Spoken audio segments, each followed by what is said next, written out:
I guess for the people who are listening. So, thanks a lot for the invitation, and also thank you very much for your nice introduction. I was really puzzled because I read your manifesto, and I was puzzled that it seems to be alive. So yes, I think what you try to do here is really something, very much forward thinking. And what I would like to talk about is how to overcome 21st century illiteracies. I will talk about it, what it means, a little bit more detail. So what's my guiding question actually? I would like to put the question or ask the question, what is the future of work and what are its implications for future knowledge innovation workers and their education? And I think, as you said, it's not only about work, it's really about how do we want to live and how do we want to change and impact the world. But work is one of the main places where these things are going to happen. I want to briefly start with having a look at what kind of disruptive changes we're going through in the last, 20 years, 15 years. And then also have a look at how does this impact learning processes, because it's about education here. And then I want to switch on to say, okay, are we prepared for that? And I think we are not, and this has at least 3 reasons, and I want to introduce you to what we call 21st century innovation illiteracies. And then I want to move on and say, give us a more positive outlook, and how could we move on into the future? What do we mean by future? What do we mean by future literacies? We have already heard a lot from the previous speakers about these issues. Okay, let's start. So let's look at our world. What is happening? It's completely crazy, the world we're living in is, I think most of you will know this term. So who knows the term VUCA world? So who has never heard about it? So most of you know what it means. So it means a volatile, uncertain, complex and ambiguous world. And I think that's very much characterizing what we are going through right now in every domain. I think that is the really interesting part. It's not just in, for some specialized technology people or for some specialized group of people, but it is really, affecting almost the whole society. And you see, I just, I don't go through all these things here. I just, try to list some implications of that. Of course, the whole digital transformation, the decline of capitalism, zero marginal cost economy, and so on and so on. And the question is, how are we dealing with it? So that means if we are experiencing these changes, what does it have? What kind of implication does it have for our workplaces, for our way how we do work, for our way how we proceed in education? And when we look at it a little bit, in a very rough, timely scale, we see that if you look at work, especially, then work, it is like a history of disruptive changes, starting with agricultural revolution, the whole industrial revolution going on, and all these things already. For instance, this kind of thing, so it's kind of the whole, even mechanical work or physical work has been replaced or is being replaced more and more by machines. And what I think is the really interesting part is what we are going through right now. Actually, what we are going through right now is that we are not only replacing physical work, but we are starting to replace cognitive work, or we are starting to replace our own thinking. And as a cognitive scientist, this is of course of special interest for me, because it goes very near. Physical work is still something, okay, it's out there, you do some manual things, but in a moment you're entering, your own cognition, and replace it by machines, this has a real big impact. And I think, as far as I know, the University of Linz here, the JKU, you have a lot of, You're doing a lot of research also in these fields, I know that. And the question is, of course, how are we dealing with it? What does it mean for our understanding of work? What does it mean for our understanding of education, and so on and so on? And if you look how this affects the future skills, because we're talking about future skills, and we have heard it in the first presentation already, and how these future skills are going to change, then we will see immediately that, especially when we talk about higher cognitive skills, social and emotional skills, I think that's very interesting, which we didn't talk about yet a lot, and also, of course, technological skills, that they will rise, really above, like 55%, 24%, and so on. So it's really a lot until 2030. The same applies for, how susceptible our work or our various skills are to automation. Yeah? And we know that already. Like this predictable physical work, data processing, data collection, and so on, all these are highly susceptible, whereas, again, like social things, managing others, and also cognitive things, they are least susceptible to automation. So the question is then, what is it actually what makes us human? What makes us unique? And I think there's an interesting, that's a very, very old discussion, of course, in philosophy, but also from cognitive science.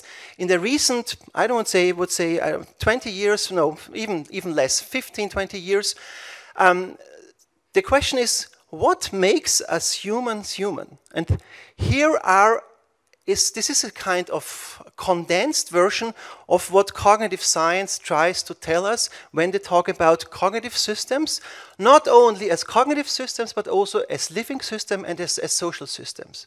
So first of all, these characteristics of being engaged with the world. I think this is very important. This means that we are interacting and proactively acting in the world. So this is, I think, one key component, which is also very hard to copy by machines. It's about sense making. How do we make sense of the world? How do we make sense? How do we get some understanding of things? So this is something which is, of course, machines are trying to do it, but in a very, very different manner. And it's not only about sense-making as an individual, but it is about sense-making as social beings. So this is about participatory sense-making. Yeah? So what we are doing in most cases is we are making sense in a group, in a team, as a society, as a scientific community, and so on. So this is, again, one important characteristic. And I think one which is also quite special and very, very important to keep in mind is that we are capable of producing artifacts. So artifacts here, and I think I would like to quote Malafouris, who is one of the leading scientists or cognitive scientists, when he shows that the creation of artifacts, so creativity, is one of the key activities which cannot, or which almost, or which is at least very hard to be replaced by machines. And I want to read very quickly through this quote. Humans are creators of things. The term things are used here, the term things as used here denotes active holonoetic processes rather than passive predefined entities or objects. We bring things to life and into human consciousness, and we use them to reshape our bodies, reconfigure our minds, and reinvent ourselves. That is, we are creative thingers. And I think this is a really very important thing to keep in mind. So everything we produce has an impact on ourselves and, of course, on the whole society or the whole communities which we are living in. So it's about reconfiguring our minds. And this is something which is really important when we design technologies, but also when we are designing buildings like this one. The way how this building is designed determines the way how we can work in here. So this is at least some points which try to make visible, okay, where do we have to look when we look for future education? Because everything else can be automated. Almost everything else can be automated. So these seem to be at least some pointers where we should look or if we are talking about the future of education. The question is, how do we react? And I think the question is already ill-posed. I think when we talk about reacting, it's not the right thing. We should rather talk about how can we proactively shape something. It's not only reacting to some changes, but how can we shape it? And what are the implications if we want to educate innovators? Because that's something I think what a university should do. It's not the only thing, but this is at least one very, very important point where a university should educate their students. So let's have a very, very brief look at when we talk about what do we mean when we talk about learning. And what I try to put together here is to look at learning processes from a very, very, very high level. So I tried to put together my concepts of learning from psychology, cognitive science, from organizational science, from various evolutionary approaches and so on. So there's the classical or the very, very traditional way of looking at learning is this. Somebody is producing some knowledge. He or she puts that into some artifact, into some documents, I don't know, slides, whatever you have, and they are transferred to the learner's brain via, like a lecture right now, via, letting people download things and so on and so on. This is what is called like zero-loop learning or linear learning, and I think we seem to be, at least I hope, that there is some kind of common understanding that this is like not obsolete, not completely obsolete, but at least very questionable. Why? Because what you're doing here is you are using borrowed knowledge. And knowledge is understood as an object which is more or less stable. And this is not going to work anymore. So let's go on into a second paradigm of learning, what is referred to as single-loop learning, which some of you might know it from organization science or from learning science. So what does it mean? Actually, it means something very simple. It means that, first of all, knowledge is not an object, but knowledge becomes a process. A process which is changing over time, and the driver for changing knowledge is our experiences with the environment. So our knowledge makes some predictions, produces some behavior. We are confronting with our reality or with a phenomenon, and if there is a mismatch, we have to change. So this is what is called experiential learning. I think there's also quite some understanding, and also a lot of pedagogists try to include that. That's where I see, at least in these two domains, here and here, is where I see our educational systems has its main focus. But that's not the end of the story. The story goes on, namely, into what is called double-loop learning. So you still have this internal single-loop learning, but when you look closer at what knowledge is, you will immediately see that knowledge is always embedded in some premises, in some paradigms, in a kind of framework of reference, both on an individual level, in my cognition, but also if you look at, for instance, at science, that's what the scientific paradigm is about. So this is like the premises, in many cases, they are not explicit, they are like hidden, but they are giving the meaning or the framework of meaning for this knowledge. And that's the important part, this is not stable. This can change as well. Namely, that's what we call reflection. So when we are reflecting what we are doing, actually we are stepping out of our knowledge spaces and try to look at it from above and see, okay, this is a premise, but perhaps what would happen if we change this premise?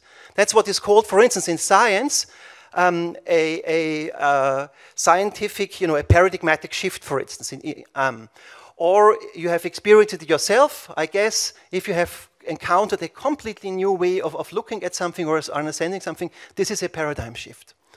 And that's the interesting point. So it's not only about adapting, but it's also about changing the whole framework of thinking and reflecting on how are you thinking, what are your patterns of perception. And we will see that this turns out to be one of the key competencies when we talk about innovation. And finally, there is a third loop, and this has something to do a lot with the person or with the human person as a person, and not the human person as a cognitive system. And I think that's the important part here. So when we talk about a human person, this also includes his or her attitudes, her values, her whole being, and this is also able, you can also change that. Of course, the time scale is much, much longer. It's not only about personality, but it's really about you in the sense of what is it actually that you are called for. Not cold as cold, but cold as calling somebody. So this is a lot to do with future, or with your own future, or with where do you want to go into the future. And this determines the whole rest of what we have been talking about and all the learning processes which we have been talking about, before.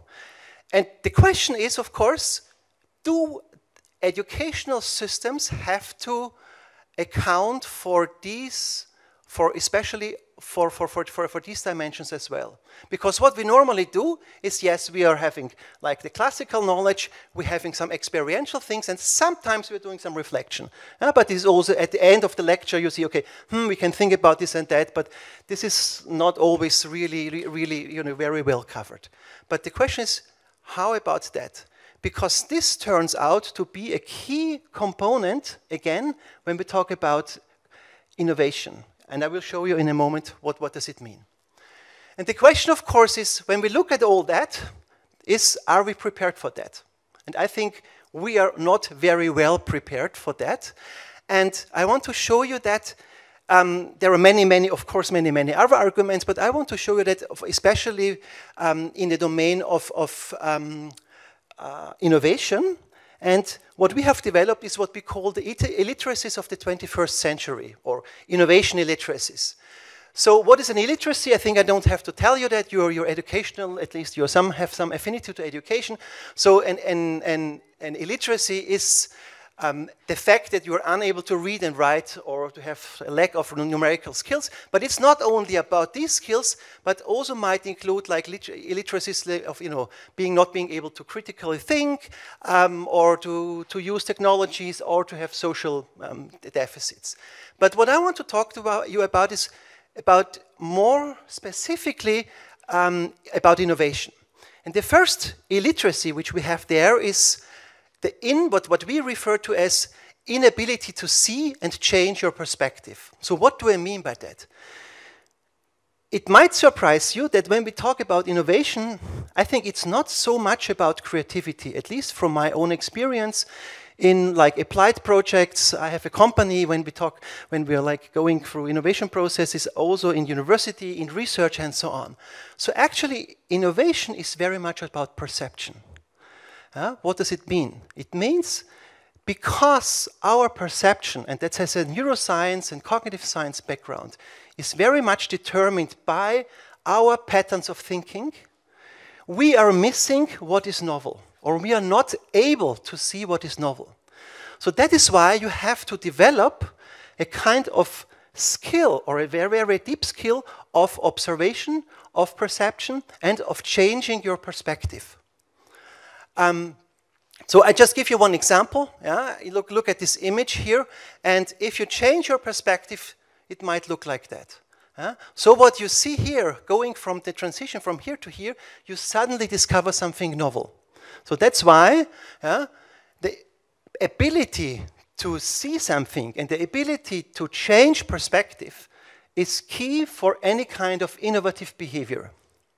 The second one is something which we have been talking about several times already today, is the ability to deal with an uncertain future that unfolds in complexity and exponentiality. So what does it mean? So it means it's about actually uncertainty in the sense of it's not just one uncertainty. Because normally when we talk about uncertain situations, you have in mind something complex. But if you look at it a little bit closer, you see when we talk about uncertainty in the very simple sense, it is more of talking about how do you solve a problem, and you don't know whether you find a good solution or the best solution. That's an uncertain situation.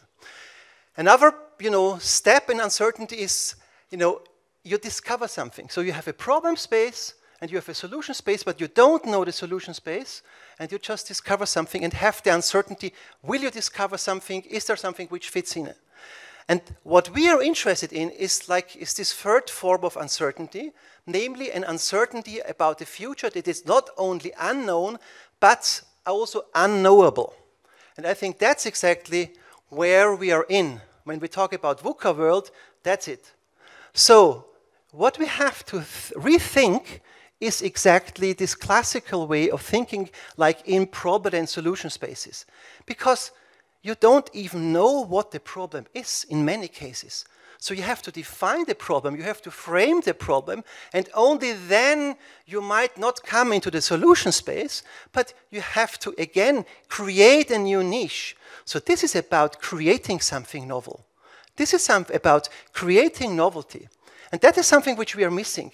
Because in classical educational system, you always have, okay, you have a problem, you state the problem, you have some algorithm, and you solve it. Well, that's nice, okay?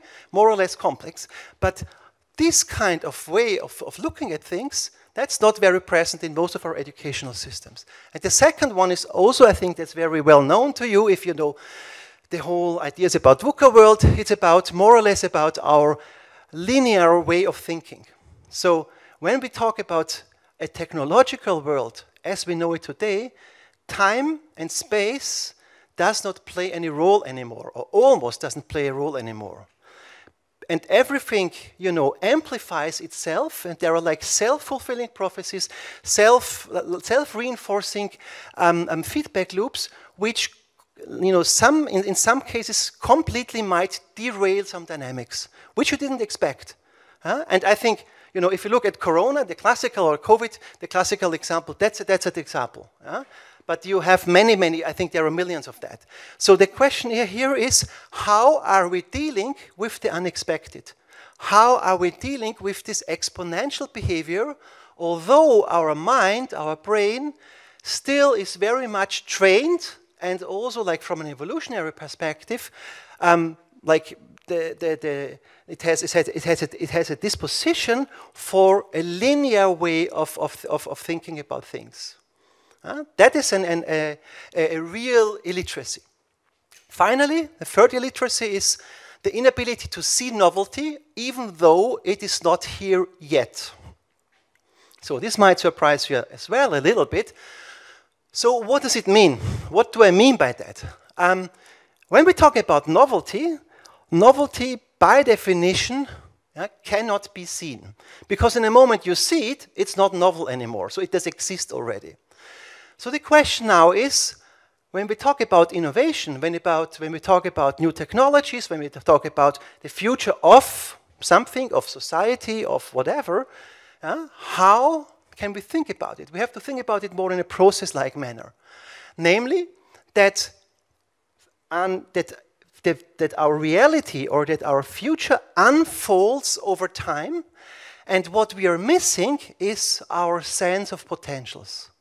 So actually what it is about, what the whole thing is about in this third illiteracy, is about sensing potentials and potentialities, which are already here, but which you can see.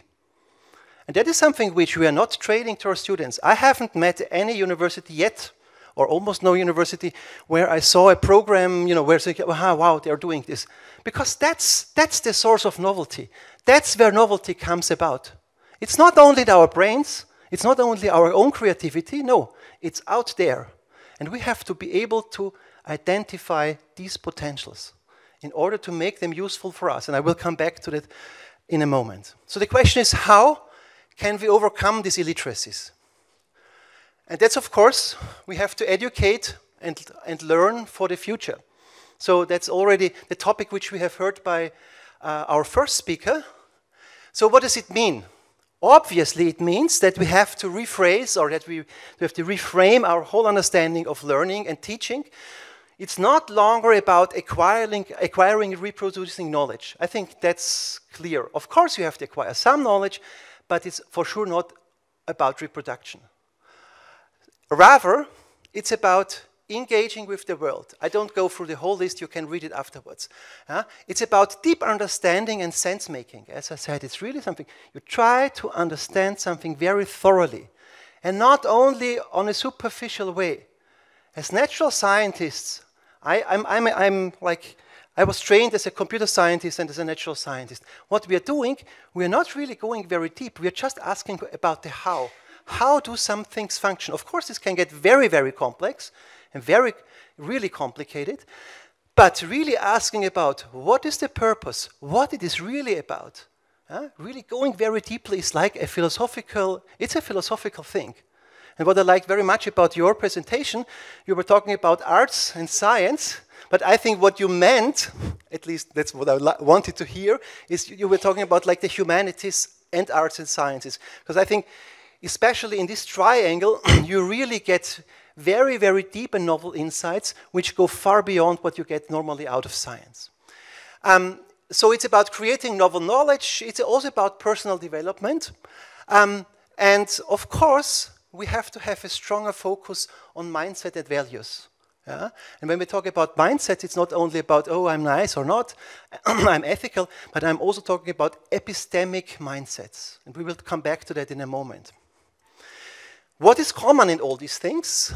We see that most of these things are dealing with shaping the future.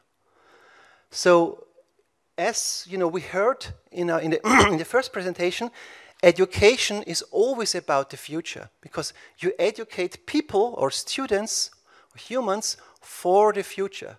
You have something in mind. You have some future in mind which you want to, you know, that your prospective students will be able to tackle, okay? And that's why we are educating. The whole reason why we're educating is that. And that's why I want to very, very briefly propose to you to think with me through what is it actually when we talk about future and when we talk about future literacies. So, on a very short thing or very compressed way, you can see what is called the future cones, or the futures cone model. So who knows it? Has anybody heard about that? Never, okay? And I very briefly will explain it to you. So what we see here is like a temporal thing. We start here at the now, and that's going temporarily into the future. And what this model tries to show you is what kind of different futures can we think about. And what we see here is in the middle, like this one, what is called the projected future. That's the easiest way. That's what we are doing when we are saying, okay, we're just continuing as we have been doing in the last 20 or 50 years. Perhaps little changes, but not really. Going a little bit further out, it is called, what is the probable future? So that's exactly what I meant. We are going on with what we have been doing, but we are just doing a little bit different. So that's this could be probable, but the question is that what is really of interest for us? The next one is what is called the plausible future. So what are plausible futures? Like that's what in most cases scenarios are doing, or some forecasts are doing. And then you have this one here, what is called the possible future. So what is possible from a physics perspective, at least if you apply today's physics, for instance, from a biological perspective and so on. And then you have like the impossible, which is this one here. And what we are interested in is like not a specific sector of that, but we are interested in this one. What is called the preferable or desirable future. So what do we want to happen? What should happen? Of course, there is some future thinking and some wishful thinking in it, but as long as we are not entering too much into this domain, we are able of, like at least trying, at least making some experiments. So when we talk about the future, it's interesting that the topic has received some kind of renaissance in the last 10 years. if you look at organizational science and also in technology and so on and so on. And I think one of the main insights was that we have to acknowledge that we cannot master any longer our future by planning, by predicting, and by trying to control it. And that is, in other words, just the same thing as what VUCA World is saying. Of course, it is very different from what we hear every day. When we listen to science, or to natural science, that's exactly their claims. Yes, we can plan, we can predict, we can control. And somehow, there seems to be not a problem, but at least there seems to be some divergence. Let's put it like that. And rather than planning and predicting and controlling the world, one of the insights is that we have to produce and enact the future through future-making practices. And that's exactly what these future literacies, which they're called, or future skills, however you want to call them, what they're about. And the interesting point about, if you think about future, is that it doesn't exist in the present. But, and that's the interesting point, it plays a role in the present. There's a difference between existing and playing a role, a potential role. Most of the things which we are doing because we want to change something in our future. So in that sense, future plays always a role, namely, in the moment, as soon as we anticipate something, future is already here. Because we want to change something. Because we want to reach some goal. Because we have a final cause, like Aristotle. Because we have a purpose. When we talk about purpose, purpose is not about the now. No, purpose is about where, what is the direction which we want to go to. And this has always a temporal dimension, a future dimension. So the future, like Miller, I think I like this quote, and the future qua future remains the potential that the later than now will arrive.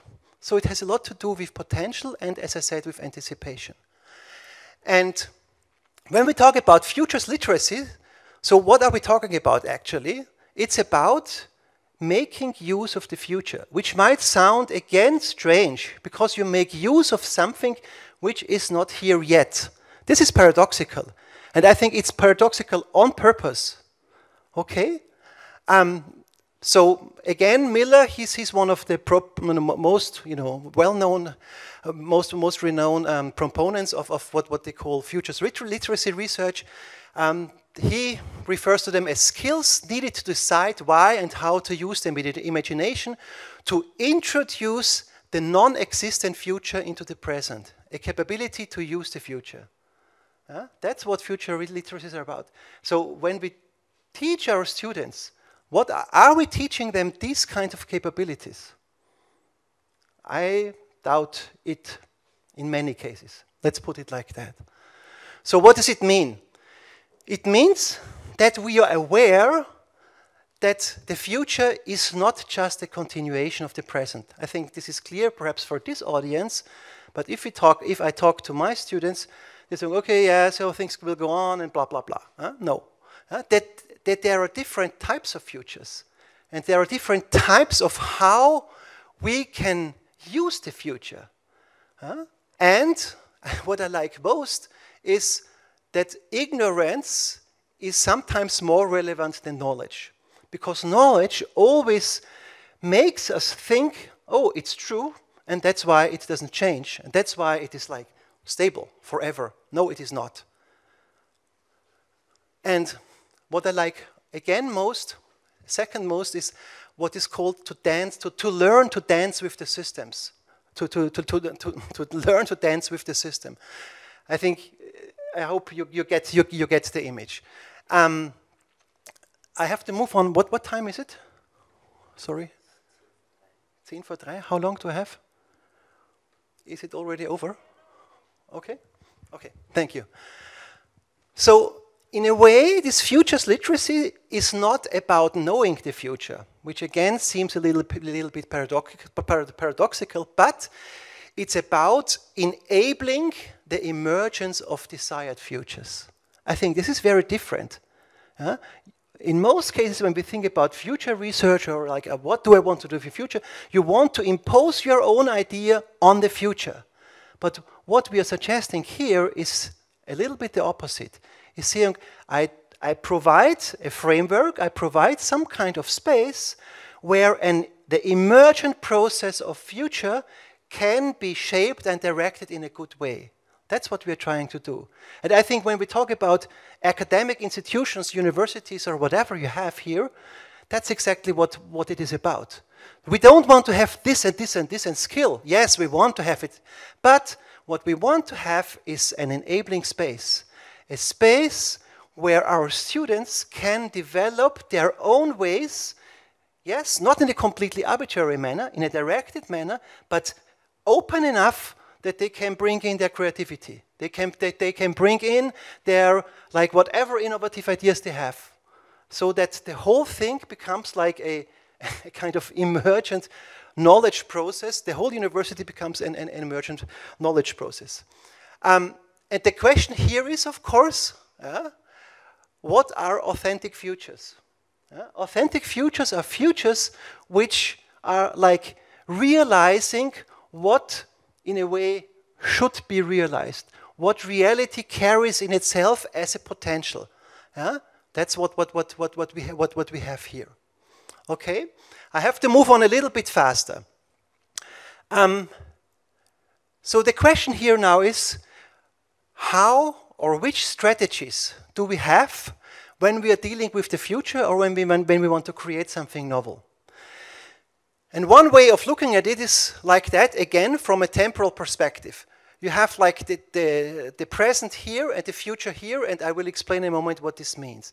So what you normally do is, when you innovate or when you try to deal with the future, try to create something novel, is you're starting here and you are looking somehow back. What worked well? What were your experiences? What were the best practices? I love this word. Sorry for that. And then you make just a shot into the future. Say, okay, let's make some kind of change here and this and that, and then make a shot into the future. So actually what is happening, this way of creating an innovation or novelty is very much determined by your past thinking. Another way of doing it is like a little bit more sophisticated, again, looking back, but you're not just making one shot, but you're trying to enter into a trial and error process. That's what we have when we are doing some, I don't know, prototyping and these kinds of things. Yes, this is good, but what you will get is, in most cases, optimization. So more of the same. What we propose here is a different story. Namely, to say, let's put things on their head and start out there in the future. Let's start with what we call future potentials. So a potential is something, by definition, which is there, which you cannot see yet, but which wants to emerge. And that is what we call learning from the future as it emerges. So I think these, I don't know, 5 or 6 words say everything. So the question here is, of course, you have to identify these future potentials, make sense of them, and bring them into the present, and then from there, go into the future. Develop something to the future. You have, like, these potentials are like a corridor, which help you, but where you don't know where you don't know yet here where you will end up exactly, but you have a quite clear idea. Okay, what is this potential about? So this is what is called learning from the future as it emerges. How long do I have? I think it's already too late somehow, because it's the latest is 3 o'clock. Okay. So 5 more minutes. Okay, then, because before I start with that, I think I will stop here, because I have, this wouldn't fit into 5 minutes. So just to put things together, and okay, there is so much more to say. To put things together, this is what is called emergent innovation.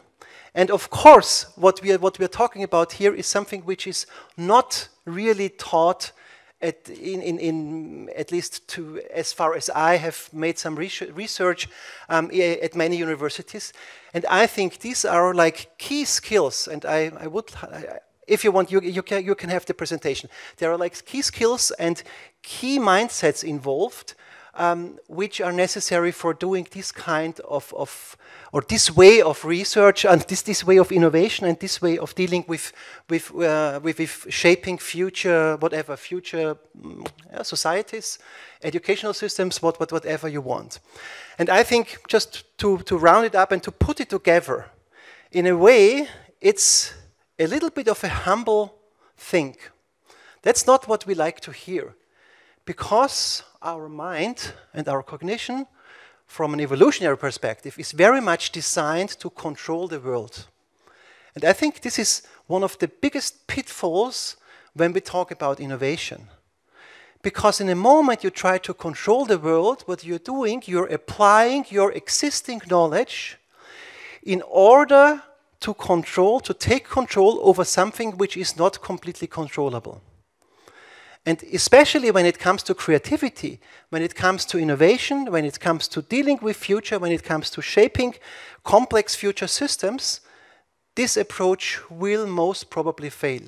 And what you need is really a kind of rethinking. And that's what I meant with epistemic values. You rethink the way how you perceive the world, how you think about the world, and how you act in the world. Namely in the sense of trying to be as open as possible, of course not forgetting completely your whole knowledge, but trying to let in what are the potentials which want to emerge, and how can I make use of these potentials in order to make a kind of authentic future. Thank you very much.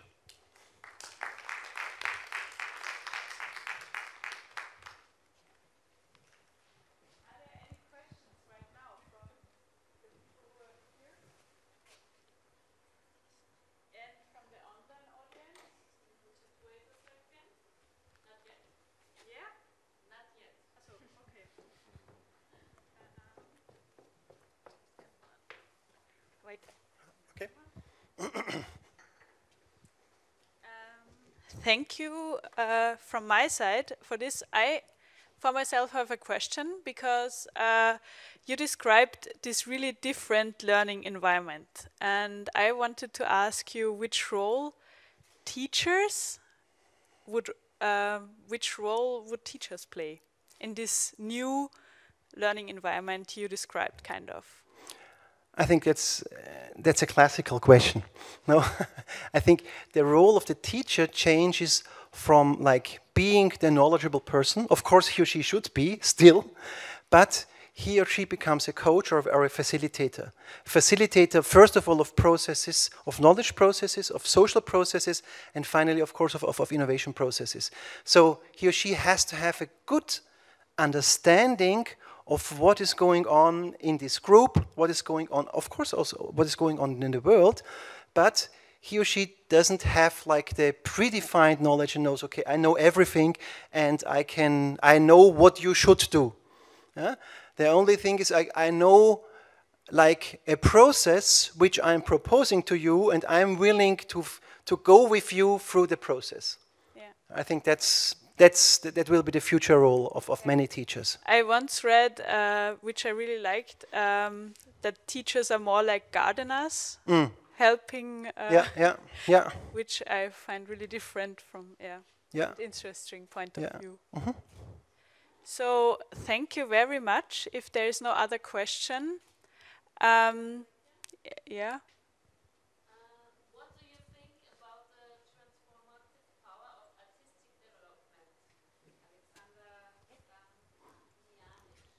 Okay, what do I think about the transformative power of the artistic development?